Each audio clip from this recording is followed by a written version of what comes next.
Hello, ഇത്തവണത്തെ 2020 മാച്ചിൽ നമ്മുടെ ഇന്ത്യയാണല്ലോ ജയിച്ചത്. ഇവിടെ കാനഡയിൽ വാട്ടർലൂ സ്ക്വയറിൽ വലിയൊരു സ്ക്രീനിൽ ആ മാച്ച് കാണിച്ചിട്ടുണ്ടായിരുന്നു. ഞങ്ങളും കാണാൻ വേണ്ടിയിട്ട് പോയിട്ടുണ്ടായിരുന്നു. ഇവിടെ കുറേ പേര് ഇന്ത്യയുടെ ജേഴ്സിയും ഇന്ത്യയുടെ ഫ്ലാഗും ഒക്കെ ആയിട്ടായിരുന്നു വന്നിട്ടുണ്ടായിരുന്നു കേട്ടോ.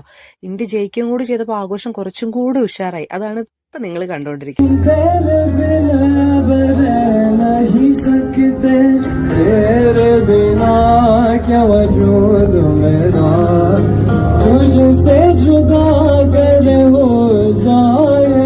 കാനഡയെ ഒരു മിനി പഞ്ചാബ് എന്ന് വിളിക്കുന്നതിൽ സത്യം ഉണ്ടെന്നുള്ളത് ഇവിടെ വന്നതിന് ശേഷമാണ് കേട്ടോ സത്യം പറഞ്ഞാൽ മനസ്സിലായിട്ടുണ്ടായിരുന്നു.